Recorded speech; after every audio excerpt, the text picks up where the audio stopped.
It is that time that I get to boast and brag upon someone before their very eyes. And no one better than E.K. Keith to do that with, because she's heard it all before. People have boasted and bragged about this person and said, "What a great poet you are! What a wonderful poet you are! I can't believe I heard that." Her poetry is absolutely stellar. It's wonderful. I'm going to read two short poems, but this is her very new book. Ordinary Villains. You have some of these with you? She has some of them. And this is mine, so you can't take this one. But just to give you a sample, now I'm not her, you'll notice, right? But I'm going to read these two. Actually, there were a bunch in here, but I'm not going to be. If I did what I want to do, she'd say, "Well, thank you for my reading." Okay.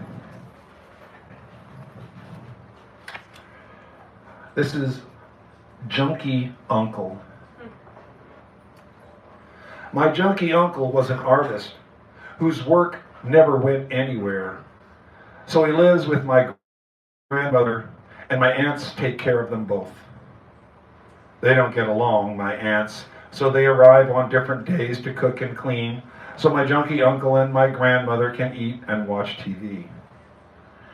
He occasionally disappears. And my aunts arrive, crossing days, crossing each other, crossing words, martyrs on the holy cross of family responsibility. They poke old wounds until everyone's hands bleed and still doubt that anyone's wounds exist except their own. I walk past junkies on the street. Their sisters and mothers are cooking and cleaning and eating and watching TV. They argue whose fault and who's to blame, and worry that this is the last time the family junkie will disappear.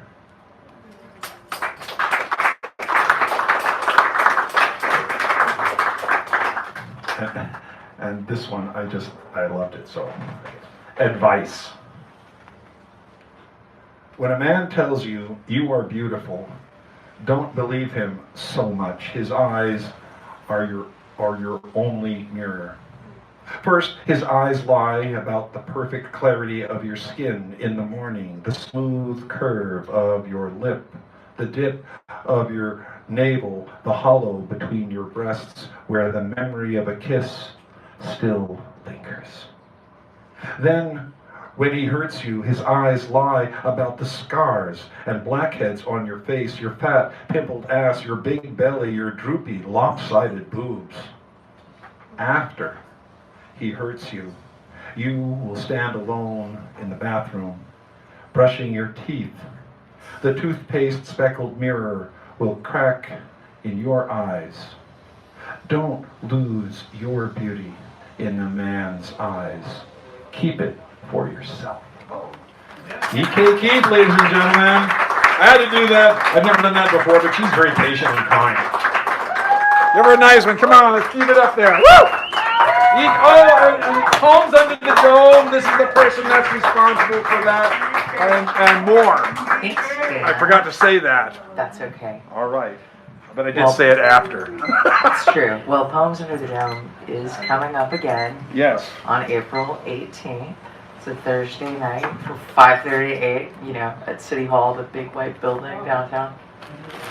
With the dome. And it's free. Free.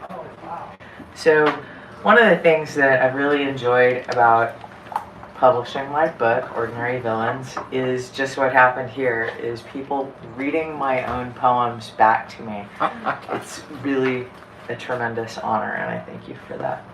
I'm going to raise this up a tiny there. Okay. There we go. Thanks, Dan. All right. Yeah, so I have a set here for you, and there's some stuff from the book, and there's some new stuff, and this one's about my sweetheart, and it's a vocabulary poem, so enjoy. Haru Specs. I like our quiet evenings. You read me the headlines while I read or write or get ready to teach. I always insist on the source of information, especially when I'm inclined to believe. And you go digging through the guts of the internet, a soothsayer, not looking for the future, but the truth. Nice.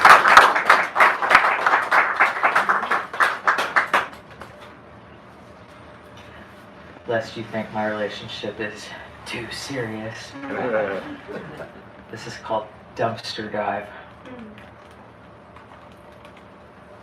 Do you want to go dumpster dive the corner store?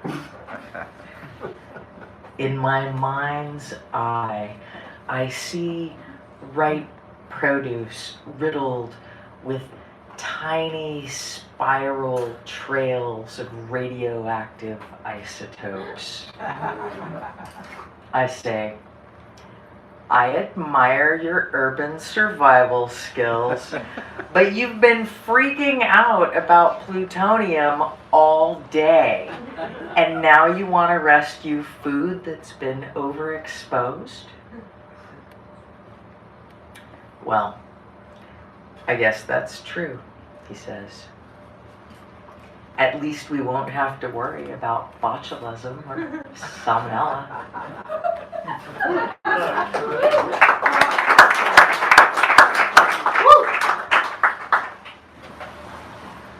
I am originally from Houston, Texas. Houston. Yes, and so this is called the Astrodome, has its own weather. No one escapes Texas stereotypes.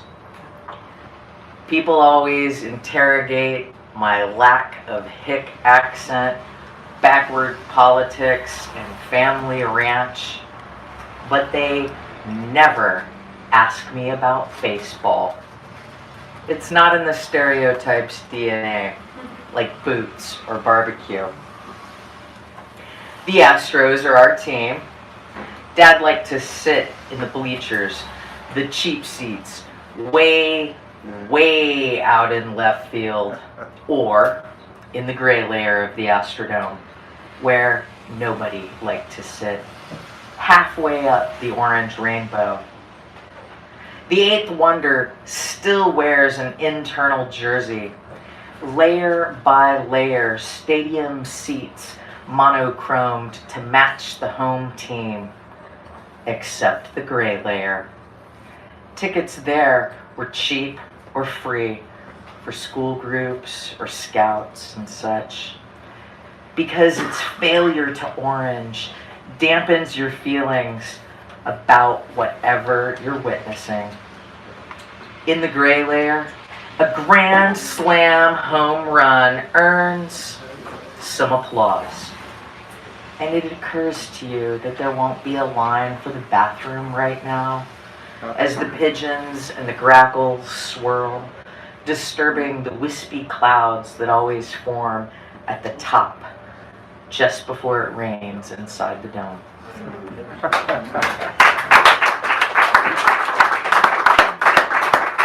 It's really true. It really did rain in there. I remember that. I remember hearing about that.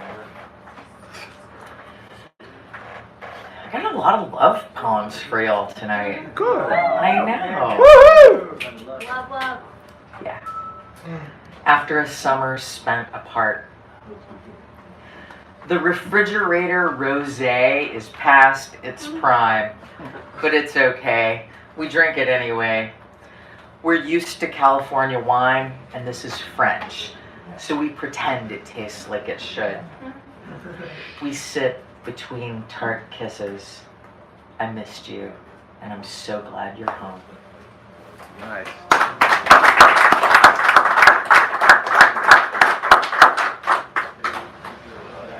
And as y'all know, as poets, we are not beholden to the news cycle.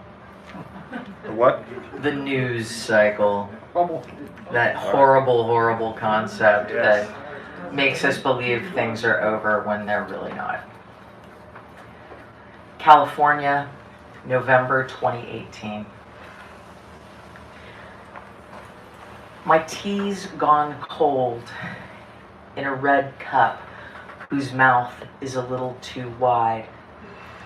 but I'll drink it anyway because I'm still trying to focus on gratitude, even though Thanksgiving's just passed, just a few days ago. And my back is still complaining about the long drive to Arizona, the side trip to LA, the traffic on the 5. I'm still mouthing off about my sweetheart's stepmother. My feeling about her went cold some time ago. And even though we listened to every radio station between LA and San Francisco, we didn't hear the news. So I found out at school Monday morning that we're tear gassing refugees as a response for their desire for asylum. But that shouldn't surprise me. Nothing really should. Because I heard on the radio tonight that Walmart threatened to evict the campfire refugees who are staying in the parking lot and harassing them with hired thugs disguised as security guards.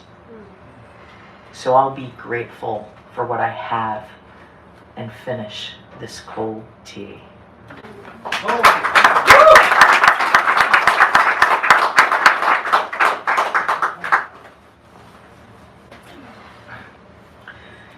And here's one of the hot topics of our day. Daylight savings time. Because it was such a beautiful day, I took a walk on the sunny side of the street.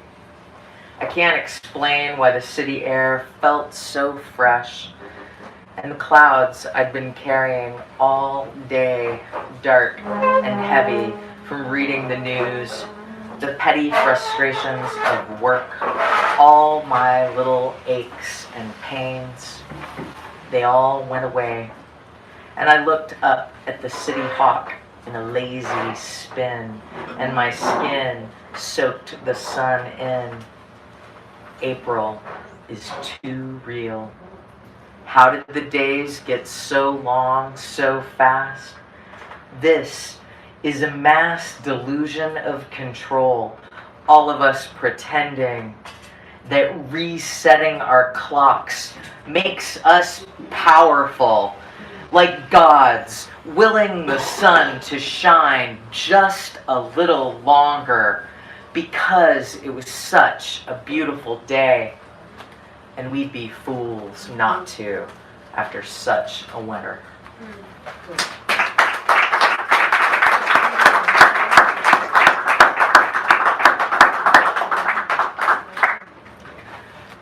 And I think I'm gonna finish up here with another love poem.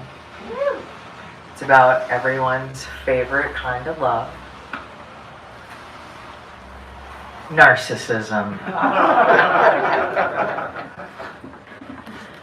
The shadow of the Lorax plays on the walls of Plato's cave where Christ was buried, and on the third day Sisyphus rolled the rock away and invented religion to fuel old feuds with folks who might yet be friends. The world is small and getting smaller, an unlikely oasis in space. I am you. All the myths are true. And of course we see ourselves in every drop of water. It is us. Thank you so much. Oh, some of those were from the book. Oh, yeah, all right. Yeah. There we go. Just a warning. This the is print- EKG, ladies the and print's a gentlemen. little small. Thanks, y'all, for listening. Thanks. Thank you.